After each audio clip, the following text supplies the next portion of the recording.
بسم اللہ الرحمن الرحیم۔ محدثین کا بیان ہے کہ حضرت فاطمہ زہرا سلام اللہ علیہا کو پروردگار عالم اپنی خاص کنیز جانتا تھا اور ان کی بے حد عزت کرتا تھا۔ بارہا دیکھا گیا کہ حضرت سیدہ نماز میں مشغول ہوتی تھیں اور فرشتے ان کے بچوں کے جھولے جھلاتے تھے، اور جب وہ قرآن مجید پڑھنے میں مشغول ہوتی تھیں تو فرشتے ان کی چکی پیسا کرتے تھے۔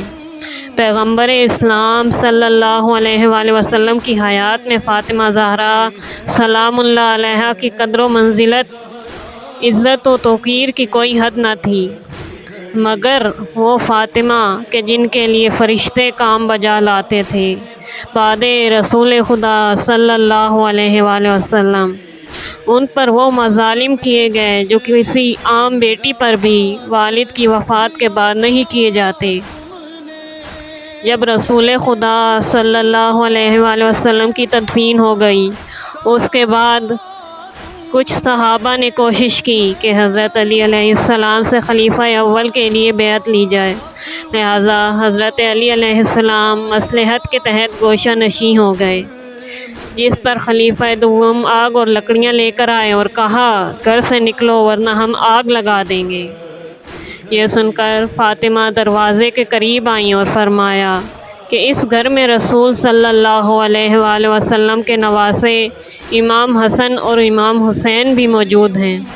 جواب دیا گیا، ہونے دیجیے۔ فاطمہ کے گھر کو آگ لگا دی گئی۔ جب شعلے بلند ہونے لگے تو فاطمہ دوڑ کر دروازے کے قریب آئیں اور فرمایا، میرے باپ کا کفن بھی میلا نہ ہونے پایا کہ یہ تم کیا کر رہے ہو؟ یہ سن کر فاطمہ کے اوپر دروازہ گرا دیا گیا، جس کے باعث معصومہ کے شکم پر ضرب لگی اور سیدہ کے بطن میں محسن شہید ہو گئے۔ اس کے بعد حضرت فاطمہ زہرا سلام اللہ علیہا پر مظالم کی انتہا کر دی گئی۔ حالات سے متاثر ہو کر حضرت سیدہ نے اپنے والد بزرگوار کا مرثیہ کہا ہے۔ اس کا ایک شعر یہ ہے کہ بابا جان، آپ کے بعد مجھ پر ایسی مصیبتیں پڑیں کہ اگر وہ دنوں پر پڑتیں تو مثل شب کے تاریک ہو جاتے۔ حضرت ابن عباس صحابی رسول کا بیان ہے کہ جب فاطمہ زہرا سلام اللہ علیہا کی شہادت کا وقت قریب آیا تو آپ نے امام حسن اور امام حسین کے ہاتھ پکڑے اور دونوں کو لے کر قبر رسول پر گئیں اور 2 رکعت نماز پڑھی، پھر دونوں کو اپنے سینے سے لگایا اور فرمایا، اے میرے بچوں، تم دونوں کچھ دیر اپنے والد کے پاس بیٹھو۔ امیر المومنین اس وقت مسجد میں نماز پڑھ رہے تھے، پھر وہاں سے گھر آ گئیں اور حضرت صلی اللہ علیہ وآلہ وسلم کی چادر اٹھائی، غسل کیا۔ جناب فاطمہ سلام اللہ علیہا نے اسماء سے فرمایا، اسماء، تم مجھ سے الگ نہ ہونا، میں کچھ دیر اس حجرے میں لیٹنا چاہتی ہوں، جب کچھ دیر بعد میں باہر نہ نکلوں تو مجھے 3 آوازیں دینا، اگر میں جواب دوں تو اندر چلی آنا، ورنہ سمجھ لینا کہ میں رسول خدا صلی اللہ علیہ وآلہ وسلم سے ملحق ہو چکی ہوں۔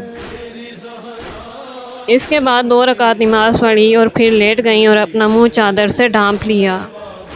کچھ دیر بعد اسماء نے جناب سیدہ کو آواز دی، اے دختر رسول خدا صلی اللہ علیہ وآلہ وسلم، مگر جواب نہ ملا۔ پھر اسماء حجرے میں گئیں، دیکھا کہ معصومہ رحلت کر چکی ہیں۔ اتنی دیر میں حسن علیہ السلام اور حسین علیہ السلام بھی آ پہنچے۔ پوچھا، ہماری ماں کہاں ہیں؟ عرض کی کہ حجرے میں ہیں۔ شاہزادے حجرے میں پہنچے تو دیکھا کہ مادر گرامی انتقال فرما چکی ہیں۔ روتے پیٹتے مسجد میں پہنچے، حضرت علی علیہ السلام کو خبر دی۔ آپ صدمے سے بے حال ہو گئے۔ گھر پہنچے، دیکھا کہ اسماء سرہانے بیٹھی رو رہی ہیں۔ سرہانے ایک رکا ملا جس میں وصیت تھی اور تاکید تھی کہ مجھے اپنے ہاتھوں سے غسل دینا، کفن پہنانا، رات کے وقت دفن کرنا اور دشمنوں کو میرے دفن کی خبر نہ دینا۔ کتب مقاتل میں ہے کہ غسل کے وقت حضرت علی علیہ السلام میں پشت و بازوئے فاطمہ پر درہ عمری کا نشان دیکھا تھا اور چیخ مار کر روئے تھے۔ حضرت علی علیہ السلام نے رات کو غسل دیا، کفن پہنایا، نماز پڑھی اور روایت مشہورہ کے مطابق جنت البقیع میں دفن کر دیا۔ روایت مشہورہ کے مطابق آپ کی شہادت 3 جمادی الثانی 11 ہجری ہے۔ اس کے علاوہ 8 ربیع الثانی کو بھی آپ کی وفات کی ایک تاریخ ملتی ہے۔ اب سوال یہ ہے کہ کائنات میں کون سی ایسی قوم ہوگی جس نے اپنے ہی رسول کی اولاد کو تکلیف دی ہوگی؟